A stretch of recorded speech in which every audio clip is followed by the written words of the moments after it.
Hi everyone, welcome to कैमटैगी। मेरा नाम है निशा और अब हम कर रहे हैं एटॉमिक स्ट्रक्चर। जो चैप्टर है हमारा सेकंड चैप्टर, उसको कंटिन्यू। उसमें Rutherford model, isotope, isobar, neutron की डिस्कवरी, ये सब हम कर चुके हैं। तो आज जो हम करने वाले हैं वो स्टार्ट करेंगे रदरफोर्ड का जो मॉडल था उसके ड्रॉबैक्स क्या क्या थी।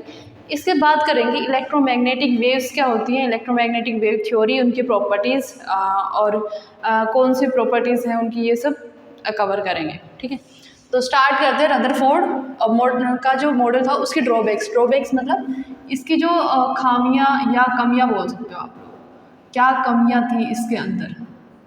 ओके, तो पहली जो कमी थी, उससे पहले पता क्या होना चाहिए हमें, रदरफोर्ड का मॉडल क्या था। इन्होंने बोला था ये कोई न्यूक्लियस होगा एटम का, इसके चारों तरफ इलेक्ट्रॉन्स घूमते रहते हैं ऐसे। ठीक है, और ये बहुत ज़्यादा स्पेस, बीच में काफ़ी सारा स्पेस होगा इनके। यही था रदरफोर्ड का मॉडल। अब बात क्या आती है, ये पॉजिटिव चार्ज और इसके चारों तरफ ऐसे सर्कल में इलेक्ट्रॉन घूम रहे हैं। ठीक है, क्या ये सिमिलर नहीं है सन और उसके अराउंड जो प्लैनेट्स घूमते हैं? वही तो हो गया ना कि सन यहाँ पे होता है और उसके चारों तरफ क्या होता है, प्लैनेट्स घूमते रहते हैं, सेम चीज़ है। तो इन्होंने इस मॉडल को फिर क्या बोलते हैं, प्लैनेटरी मॉडल। प्लैनेटरी मॉडल, अगर कहीं पे ये लिखा मिल जाए प्लैनेटरी मॉडल के बारे में बताओ कुछ, तो वो मतलब रदरफोर्ड मॉडल ही है, ज़्यादा वो दिक्कत नहीं है इसमें। तो अब दिक्कत क्या है यहाँ पे, जो सन है, ये सन है, और जो प्लैनेट्स हैं वो क्या होते हैं, मैक्रोस्कोपिक पार्टिकल्स होते हैं, मतलब बड़े पार्टिकल्स होते हैं, ह्यूज मास होता है उनके। उनमें क्या होता है, न्यूटन के लॉ अप्लीकेबल होते हैं। जो न्यूटन के 3 लॉज थे वो अप्लीकेबल होंगे। ठीक है, उसके अकॉर्डिंग क्या होगा, सन और अर्थ जब मान लो अर्थ चक्कर लगा रही है सन के चारों तरफ, तो अट्रैक्टिव फोर्स अगर है उनके बीच में, ग्रेविटेशनल फोर्स होता है, जो भी मासेस जिनके भी बीच में होगा उनके बीच में ग्रेविटेशनल फोर्स होगा, कोई भी दो चीज़ें होंगी। लेकिन जब वो सर्कुलर मोशन में लगाती हैं चक्कर, तो क्या होता है, सेंट्रीफ्यूगल फोर्स भी होता है, एक आउटवर्ड फोर्स होता है। जैसे ये सन है हमारा, इसके चारों तरफ अगर अर्थ घूम रही है तो अट्रैक्टिव फोर्स तो इनको सन की तरफ खींच रहा है अर्थ को, लेकिन सेंट्रीफ्यूगल फोर्स क्या होगा, अर्थ को बाहर की तरफ धकेलता है। तो इससे क्या होता है, बैलेंस हो जाता है। अट्रैक्टिव फोर्स और सेंट्रीफ्यूगल फोर्स क्या होता है, बैलेंस होते हैं, इसलिए वो एक ही पाथ में घूमती रहती है। ठीक है, तो ये तो समझ आ गया। लेकिन यहाँ पे क्या है, ये बहुत छोटे पार्टिकल्स हैं, माइक्रोस्कोपिक है। ये क्या है, माइक्रोस्कोपिक, मतलब काफ़ी छोटे पार्टिकल्स हैं, इन पे न्यूटन के लॉ अप्लीकेबल नहीं है। तो यहाँ पे समझ नहीं आया कि ये न्यूटन के लॉ एप्लीकेबल नहीं है तो ये स्टेबल कैसे है। ठीक है, दूसरी चीज़ आती है मैक्सवेल इलेक्ट्रोमैग्नेटिक वेव थ्योरी। अब इलेक्ट्रोमैग्नेटिक वेव्स क्या होती हैं अगर सिंपल देखें तो ये हम अभी 5 मिनट में पढ़ने वाले हैं। बट अभी के लिए ये समझो कि जब भी कोई भी चार्ज पार्टिकल जब एक्सेलरेट करता है मतलब वेलोसिटी या तो चेंज हो या फिर सेम स्पीड से चल रहा है बट डायरेक्शन चेंज हो, तो उसमें क्या होगा, रेडिएशंस के फॉर्म में एनर्जी निकलेगी। ठीक है, अब मान के चलो ये पॉजिटिव चार्ज है हमारा, इलेक्ट्रॉन है, इलेक्ट्रॉन पे क्या है, नेगेटिव चार्ज तो है, और ये घूम रहा है यहाँ पे एक सेम स्पीड से, मान लो घूम रहा है, बट इसकी डायरेक्शन तो हर टाइम चेंज हो रही है ना। अभी इधर जा रहा था, फिर इधर आ गया, फिर इधर आ गया। ऐसे सर्कुलर मोशन में क्या होता है, हर बार डायरेक्शन, हर पॉइंट पे डायरेक्शन चेंज होती है। इसलिए ये क्या करता है, ये इलेक्ट्रॉन जब चक्कर लगा रहा है तो ये क्या कर रहा है, एक्सेलरेट कर रहा है यहाँ पे। ठीक है, तो मैक्सवेल की थ्योरी के अकॉर्डिंग जब भी इलेक्ट्रॉन ऐसे घूमेगा तो ये क्या करेगा, अपनी एनर्जी को लूज़ करेगा इलेक्ट्रोमैग्नेटिक रेडिएशंस की फॉर्म में। कुछ रेडिएशंस इसमें से निकलेंगी और ये एनर्जी को लूज़ करता जाएगा। तो लास्ट में क्या होगा, एनर्जी को लूज़ करते करते ये न्यूक्लियस के अंदर चला जाना चाहिए था, कोलैप्स हो जाना चाहिए था। ठीक है, तो रदरफोर्ड इस बात को एक्सप्लेन नहीं कर पाया था कि ये स्टेबल क्यों है, यहाँ पे कोलैप्स क्यों नहीं कर रहा है। तीसरी बात क्या आती है, स्पेक्ट्रा। थोड़े टाइम बाद जब रदरफोर्ड ने मॉडल दिया, स्पेक्ट्रोस्कोपी एडवांस हुई, तो उन्होंने देखा कि जब हम पर्टिकुलर स्पेक्ट्रा निकाल रहे हैं किसी भी एटम का, मान लो हाइड्रोजन का जब हमने स्पेक्ट्रा लिया है तो उसमें कुछ लाइंस एक पर्टिकुलर जगह पे आ रही हैं, लाइक ये यहाँ पे आएगी तो यहीं पे आ रही है। तो ये क्यों हो रहे हैं, कुछ गैप आ रहे हैं बीच में, डार्क स्पेसेस आ रहे हैं, तो क्यों आ रही है, ये कुछ नहीं बता पाया था। स्पेक्ट्रा के बारे में रदरफोर्ड का मॉडल एक्सप्लेन नहीं कर पाया था, ये भी एक इसका ड्रॉबैक है। तो ये तीनों ड्रॉबैक्स हैं, बहुत इंपॉर्टेंट है, एग्जाम में पूछ सकते हैं। इनकरेक्ट स्टेटमेंट दे देंगे तुम्हें और पूछेंगे कि इनमें से इनकरेक्ट कौन सा है, या फिर तीन जो बोर की एक लिमिटेशन दे देंगे, बोर मॉडल की, एक जेजो थॉम्सन की लिमिटेशन दे देंगे, एक इसकी दे देंगे, पूछेंगे कि रदरफोर्ड की लिमिटेशंस कौन सी हैं इनमें से। ठीक है, तो एक बार इनको ध्यान रख लेना, ऐसे ही नोट्स बना सकते हो सिंपल से, ठीक है। अब हम करते हैं इलेक्ट्रोमैग्नेटिक वेव्स क्या होती है, वेव थ्योरी क्या है और उनकी प्रॉपर्टीज़। तो इलेक्ट्रोमैग्नेटिक वेव थ्योरी जो थी वो किसने दी थी, सबसे पहले अगर हम बात करें तो क्लार्क मैक्सवेल ने दी थी 1864 में। ये याद रखने की ज़रूरत नहीं है, बट क्लार्क मैक्सवेल ने दी थी, ये इंपॉर्टेंट है, ठीक है, पूछ सकते हैं। तो इलेक्ट्रोमैग्नेटिक वेव थ्योरी दी थी क्लार्क मैक्सवेल ने 1864 में। अब वेव क्या होती है, पहले तो हमें ये पता होना चाहिए, जो वेव है वो क्या होगी। कोई भी मीडियम है, मीडियम क्या हो सकता है, सॉलिड, लिक्विड, गैस, पानी, हवा, ये पेन, कोई भी मीडियम मतलब कोई भी सब्सटेंस जो है उसके अंदर जब भी डिस्टर्बेंस क्रिएट हो किसी भी वजह से अगर मीडियम में डिस्टर्बेंस क्रिएट हो रही है तो वो क्या जनरेट करती है, वेव्स। लाइक पानी है, बहुत ही सिंपल एग्जांपल होता है, पानी में जब पत्थर फेंकते हो तो उससे क्या होता है, डिस्टर्बेंस क्रिएट होती है, तो वो क्या है, वेव है। जब हम बोलते हैं तो एयर डिस्प्लेस होती है, उससे क्या होती है, वेव जनरेट होती है। तो वेव सिंपल सी चीज़ है, अगर किसी भी मीडियम में किसी भी कारण से डिस्टर्बेंस जनरेट हो रही तो वो क्या होगी, वेव्स प्रोड्यूस करेंगे। अब यहाँ पे जो क्लार्क मैक्सवेल ने थ्योरी दी है, थ्योरी मतलब कुछ पॉइंट्स होंगे किसी चीज़ के बारे में, इन्होंने क्या बोला है कि energy is emitted from any source continuously in the form of radiations और waves is called radiant energy. सीधी सी बात क्या है, कोई भी सोर्स हो उससे जब भी एनर्जी रिलीज हो रही हो वेव्स की फॉर्म में होती है वो, और या फिर वेव्स को रेडिएशंस भी बोल सकते हैं, रेडिएशंस की फॉर्म में होती है, तो उनको क्या बोलते हैं, रेडिएंट एनर्जी, ठीक है। सन है हमारा, सन से जो रेज आती है वो क्या है, एनर्जी की फॉर्म है एक, और वो किसकी फॉर्म में आ रही है, वेव्स की फॉर्म में आ रही है। इसी तरह से जब हम किसी भी रोड को गर्म कर देते हैं, जैसे आयरन की रोड को हीट करेंगे तो उससे भी क्या होती है, रेडिएशन रिलीज होगी। बल्ब है हमारा, बल्ब की फिलामेंट हीट गर्म होती है करंट की वजह से, तो उससे क्या होती है, लाइट एनर्जी निकलती है ना। तो कोई भी सोर्स है जिससे कि वेव्स की फॉर्म में एनर्जी निकले उसको क्या बोल देंगे, इलेक्ट्रोमैग्नेटिक रेडिएशंस या फिर रेडिएंट एनर्जी। इतनी सी बात है, सिंपल समझ आई है। अब यहाँ पे क्या आता है, कुछ प्रॉपर्टीज़ होती हैं, जैसे कि जो भी इलेक्ट्रोमैग्नेटिक रेडिएशंस होंगे उनमें क्या होगा, इलेक्ट्रिक फील्ड और मैग्नेटिक फील्ड परपेंडिकुलर होंगे एक दूसरे के, जिस डायरेक्शन में जा रहे होंगे। इससे पहले हमें पता होना चाहिए इलेक्ट्रिक फील्ड क्या होता है, मैग्नेटिक फील्ड क्या होता है, ठीक है। और तो पहले एक बार यही करते हैं, इलेक्ट्रिक फील्ड और मैग्नेटिक फील्ड क्या है। तो यहाँ पे इलेक्ट्रिक फील्ड मतलब प्रभाव समझो आप, ठीक है। प्रभाव अगर मान के चलोगे मतलब जहाँ तक मेरा इफेक्ट है या फिर इफेक्ट, ठीक है। तो इलेक्ट्रिक फील्ड यहाँ पे क्या है, मान लो ये पॉजिटिव चार्ज है, कुछ भी कोई भी पॉजिटिवली चार्ज एटम लगा लो यहाँ पे, ठीक है। तो ये क्या करेगा, नेगेटिव चार्ज को अट्रैक्ट करेगा, सीधी सी बात है। लेकिन अगर मैंने नेगेटिव चार्ज यहाँ पे रखा है तो इन दोनों के बीच में कोई फोर्स ऑफ अट्रैक्शन मुझे फील नहीं हुआ, इसको फील नहीं हुआ। लेकिन जैसे ही मैंने इसको थोड़ा सा आगे खिसकाया तो क्या हुआ, हल्का सा क्या है, इलेक्ट्रिक फील्ड इसने मतलब जो है इसको अट्रैक्ट करना शुरू कर दिया इसको, ठीक है। ये हो गया, जैसे ही थोड़ा और आगे लेके आऊँगी स्ट्रॉन्ग हो जाएगा, अच्छे से अट्रैक्ट कर पाएगा, जैसे और पास आएगा ये अट्रैक्ट करता जाएगा इसको, ठीक है। तो ये क्या है, ये जो फील्ड है यहाँ पे इलेक्ट्रिक फील्ड नहीं है, कोई इफेक्ट नहीं है, तो ये कोई फील्ड नहीं है। यहाँ से क्या किया है, इसने अट्रैक्ट करना शुरू कर दिया, मतलब इस पॉजिटिव चार्ज का इफेक्ट यहाँ तक है, ठीक है।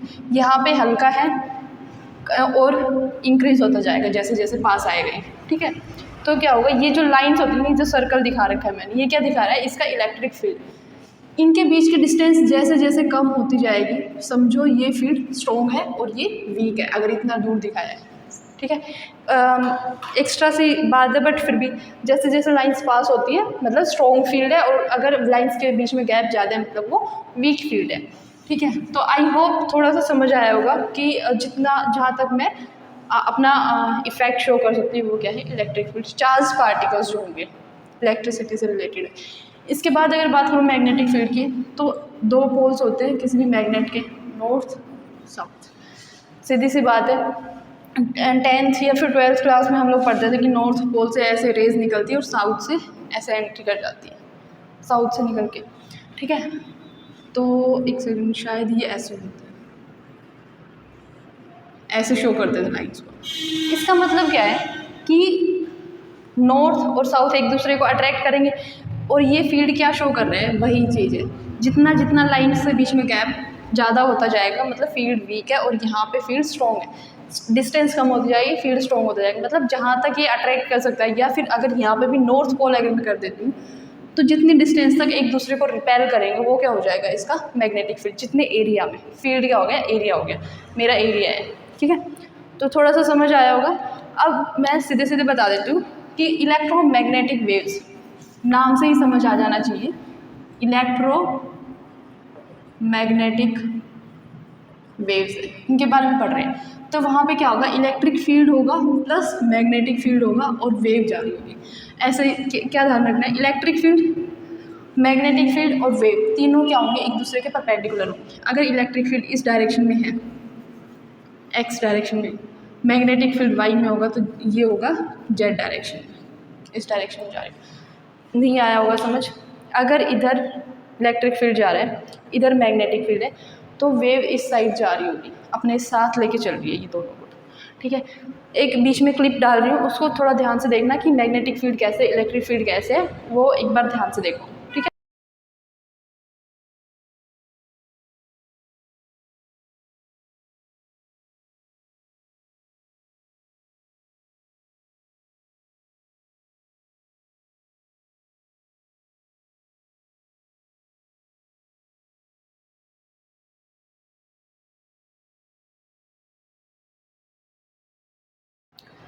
अब आपने ये क्लिप देखी भी, थोड़ा समझ आएगा इलेक्ट्रिक फील्ड कैसे, मैग्नेटिक फील्ड कैसे है वेव का।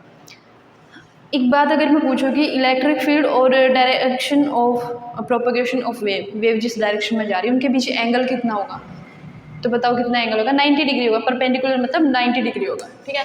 तो पहली प्रॉपर्टी इनकी क्या होगी, इलेक्ट्रोमैग्नेटिक वेव्स की, electric field, magnetic field and direction of propagation are all perpendicular. इन सब के बीच में आपस में एंगल कितना होगा, 90 डिग्री होगा, ठीक है, 90 डिग्री होगा मतलब परपेंडिकुलर होगा। दूसरी बात क्या है, travel with velocity of light, light की जितनी स्पीड है, ये वेलोसिटी बोल सकते हैं, तो उसमें क्या है, ये कोई भी इलेक्ट्रोमैग्नेटिक रेडिएशंस होगी वो किस स्पीड से ट्रैवल करती है, 3 × 10⁸ मीटर पर सेकेंड, जो कि स्पीड ऑफ लाइट है, और डिनोट किससे करते हैं इसको, सी सिंबल से, ठीक है। तो ये ट्रैवल करेंगे। अगली प्रॉपर्टी है तीसरी, नो मीडियम रिक्वायर्ड, इनको किसी भी मीडियम की ज़रूरत नहीं होती। ऐसा नहीं होगा कि हवा नहीं होगी तो ये ट्रैवल नहीं करेंगी।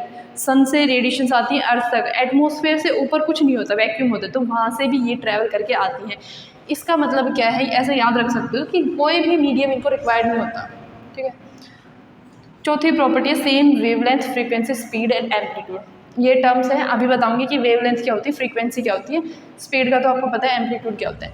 तो एक टाइप की जो इलेक्ट्रोमैग्नेटिक रेडिएशन है, लाइक एक्सरे है, तो उसकी सारी रेज का जो है वेवलेंथ सेम होगी, फ्रीक्वेंसी सेम होगी, सेम एम्पलीट्यूड की होगी, सेम प्रॉपर्टीज होंगी बेसिकली, ठीक है। तो एक पर्टिकुलर टाइप की जो इलेक्ट्रोमैग्नेटिक रेडिएशन है उनकी ये प्रॉपर्टीज सेम होंगी, मतलब वेव लेंथ, अगर दो इसमें तोड़ो तो वेव लेंथ, वेव की जो लेंथ होगी उसको क्या बोलेंगे, वेव लेंथ। अब यहाँ पे वेव की बात करते हैं, जैसे कि पानी का सरफेस था, जैसे पत्थर डाला कुछ ऊपर गई पानी, कुछ नीचे गया, ऐसे लहरें ऊपर बनती जाएंगी नीचे जाएंगी। तो ये जो लाइन खींची है ना, ये वही सरफेस है, ठीक है। इस सरफेस से कुछ ऊपर जाएंगी कुछ नीचे जाएंगी, ऐसे ऐसे। तो ये जो ऊपर जा रही है उनको क्या बोलते हैं, क्रेस्ट, CREST, क्रेस्ट। और जो नीचे वाला पार्ट है उसको क्या बोलते हैं, ट्रफ, क्रेस्ट और ट्रफ। आगे समझ, ये जो ऐसे ऐसे लाइन करके बताइए क्या है, ट्रफ मतलब नीचे जा रही है और क्रेस्ट ऊपर वाला। अब ये जो हाइट है, जितना मैक्सिमम हाइट तक ये गया है क्रेस्ट या फिर ट्रफ, दोनों की हाइट क्या होगी, सेम इतनी, इसको क्या बोल देंगे, एम्पलीट्यूड। एम्पलीट्यूड क्या होती है, हाइट होती है क्रेस्ट की या फिर ट्रफ की। अगर इसको मैं मान के चलूँ तो ये भी क्या हो जाएगी, एम्पलीट्यूड हो जाएगा। आगे समझ, एम्पलीट्यूड क्या है, simple height of the crest और द ट्रफ। आगे इसके बाद वेवलेंथ की अगर बात करूँ तो डिस्टेंस बिटवीन टू कॉन्जिक्यूटिव, ये बहुत इंपॉर्टेंट वर्ड है, कॉन्जिक्यूटिव क्रेस्ट और ट्रफ। कॉन्जिक्यूटिव मतलब लगातार, जो दो लगातार क्रेस्ट है या फिर ट्रफ है उनके बीच की डिस्टेंस। दो लगातार आने वाले, एक को हटा देते हो, अब समझ आ गया होगा, ठीक है। दो क्रेस्ट, एक पार्ट ये ऊपर जा रहा है, इससे आगे कौन सा ऊपर जा रहा है, ये, तो दोनों लगातार हैं, इनके बीच की जो डिस्टेंस है ये वाली, उसको क्या बोल देंगे, वेवलेंथ। और वेवलेंथ को कैसे रिप्रेजेंट करेंगे, लैम्डा से, लैम्डा से क्या होता है इसको, लैम्डा। इसी तरह से दो ट्रफ को अगर मैं ले लूँ, किसी को भी कोई भी दो ट्रफ, उनके बीच की जो डिस्टेंस होगी उसको भी क्या बोल देंगे, वेवलेंथ, लैम्डा बोल देंगे। आगे समझ, दो कॉन्जिक्यूटिव पकड़ो, ऐसा मत कर देना ये वाला क्रेस्ट है, ठीक है, इसको छोड़ के और यहाँ तक की डिस्टेंस तुम्हें वेवलेंथ लेगी, ऐसा नहीं होता। कॉन्जिक्यूटिव का मतलब यही है कि एक के बाद जो अगला है उनके बीच की डिस्टेंस, सिंपल सी बात है। अब ये वेवलेंथ क्या है, एक लेंथ ही तो है, लेंथ है ना, तो इसकी यूनिट क्या किस में मेजर कर सकते हो? मीटर में कर सकते हो। ऐसा ही अगर बोले तो सेंटीमीटर में कर सकते हो, पिको, नैनो, किसी भी लेंथ की यूनिट पे आप मेजर कर सकते हो। बेसिकली इसको मीटर या फिर सेंटीमीटर में डिनोट कर देते हैं। अब कुछ कन्वर्जन टर्म्स हैं।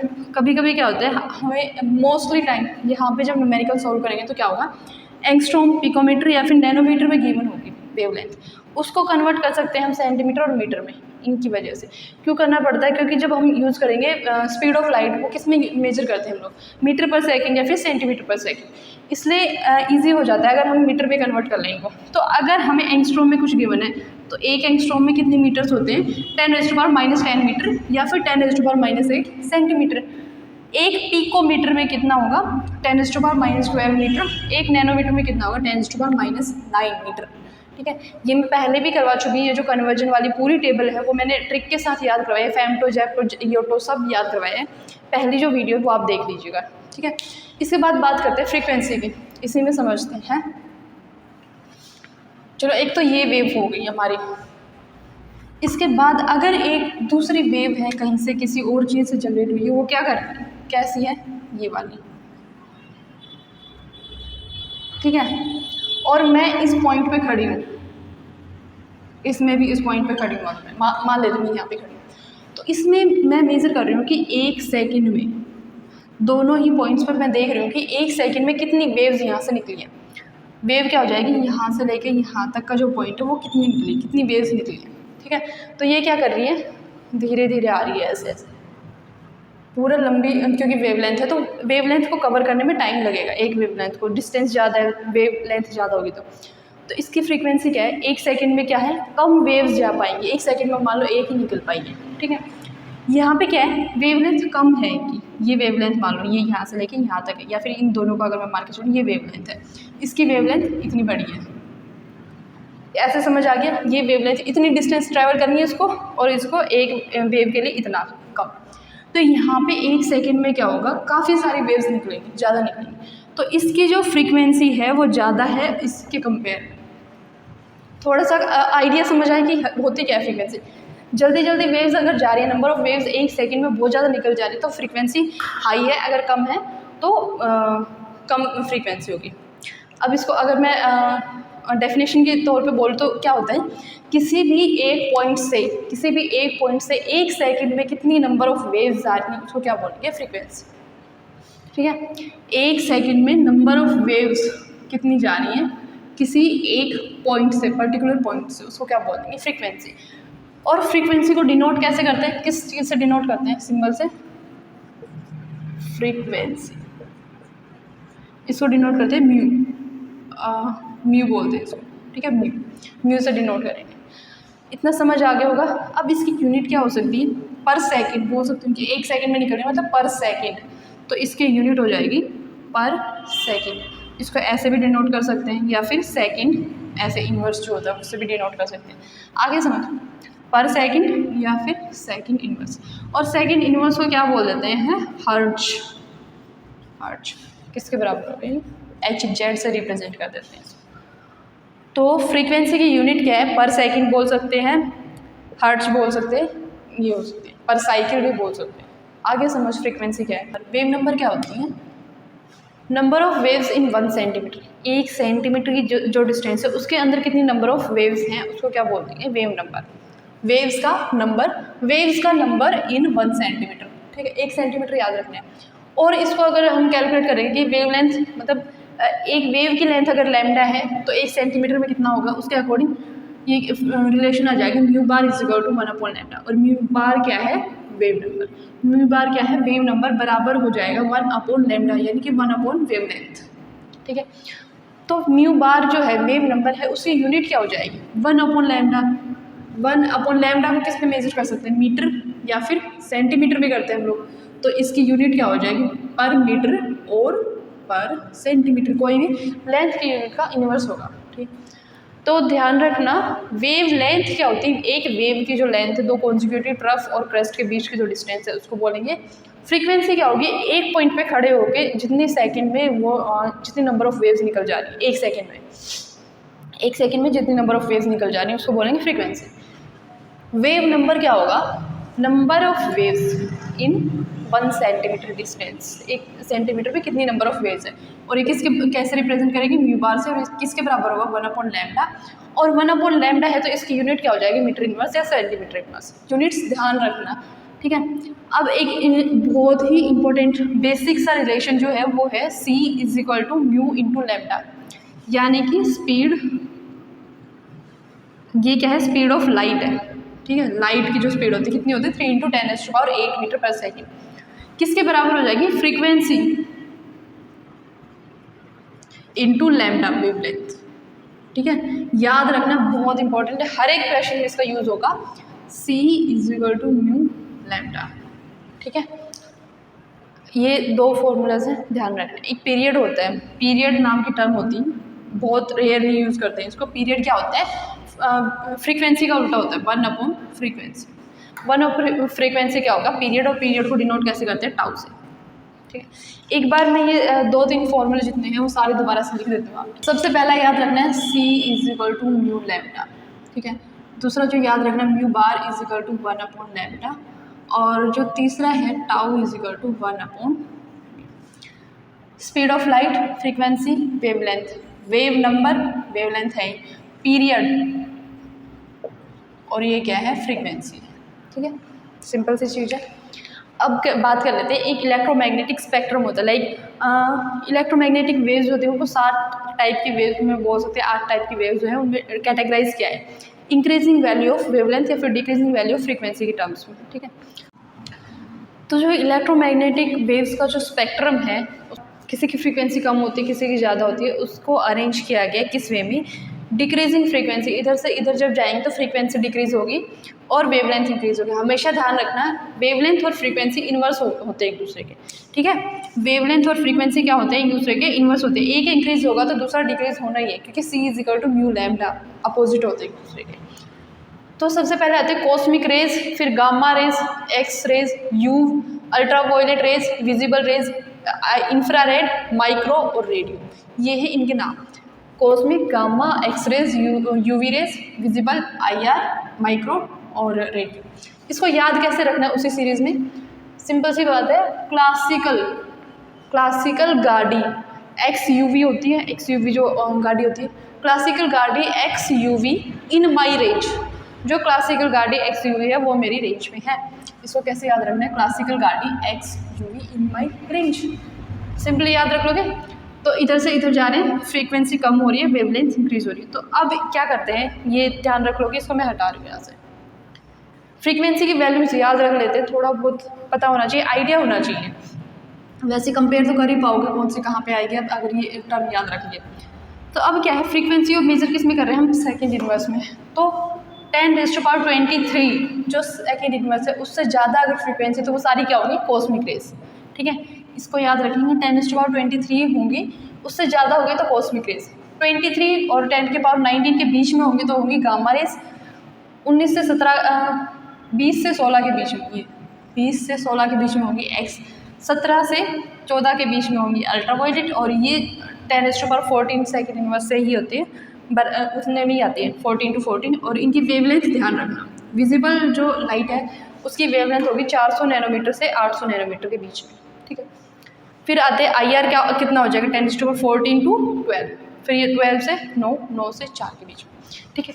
तो ये टर्म्स थोड़ा याद, स्पेक्ट्रम एग्जैक्ट वैल्यूज याद नहीं रखनी है, कंपेयर कर सकते हो, ये इतना ध्यान रखना कि माइक्रो की फ्रीक्वेंसी ज़्यादा होगी या फिर UV की ज़्यादा होगी, ये सब पता होना चाहिए, ठीक। तो एक सवाल आप लोगों को दिख रहा होगा बोर्ड पे, calculate the wave number of radiations having frequency of 4 × 10⁻14 hertz. काफ़ी सिंपल सा दिख रहा है, इसमें तो है ही क्या, बट जब एग्जाम में आते हैं तो इसी में गड़बड़ करते हैं हम लोग, क्या c = म्यू लैम्डा होता है या फिर c = μ/λ होता है, फ्रीक्वेंसी वेव नंबर उल्टा होता है या फिर मल्टीप्लाई में होता है, ये सब कन्फ्यूजन नहीं रखना है आपने, ठीक है। तो सबसे पहले क्या लिख लेते हैं, जो गिवन है हमें, फ्रीक्वेंसी गिवन है 4 × 10⁻14 हर्ट्ज, या फिर इसको मैं लिख सकती हूँ सेकेंड इनवर्स, बोल सकते हैं हर्ट्ज को क्या बोल सकते हैं, सेकेंड इनवर्स। निकालना क्या है हमने, वेव नंबर, यानी कि म्यू बार, रिप्रेजेंटेशन ध्यान रहेगी, म्यू बार किसके बराबर होता है, 1/λ। अब यहाँ पे लैम्डा तो हमें गिवन नहीं है फ्रीक्वेंसी, लेकिन ये तो पता है ना, हमें फ्रीक्वेंसी पता है, फ्रीक्वेंसी से हम वेवलेंथ निकाल सकते हैं, कैसे, c = म्यू लैम्डा था फॉर्मूला, अब हमें चाहिए क्या, वन अपॉन लैम्डा ही लिख लेते हैं। लैम्डा किसके बराबर हो जाएगा, सी अपॉन म्यू, इसके नीचे जाएगा। तो 1 अपॉन लैम्डा किसके बराबर हो जाएगा, mu divided by c, simple. तो 1 अपॉन लैम्डा की जगह पे मैं लिख सकती हूँ म्यू अपॉन सी। अब म्यू हमें पता ही है कितना है, 4 × 10⁻14 और सी की वैल्यू क्या आती है 3 × 10⁸ मीटर पर सेकंड बोल दो इसको, और ये सेकंड इन्वर्स से सेकंड इन्वर्स गया तो पर मीटर आ जाएगा, जो यूनिट हमारी सही है। इसको कैलकुलेट कर लेना, ठीक है। सिंपल था क्वेश्चन, बट बीच में सिली मिस्टेक्स नहीं करनी होती है, ये ध्यान रखना, ठीक है। आई होप ये आपको आज की क्लास में समझ आया होगा। आज के लिए इतना काफ़ी है, और प्लीज़ प्रैक्टिस कीजिएगा इन क्वेश्चंस की। सिर्फ थ्योरी पढ़ने से कुछ नहीं होगा, आप क्वेश्चंस की प्रैक्टिस जरूर करिए, ठीक है। तब तक के लिए अच्छे से प्रिपेयर करते रहिएगा। बाय।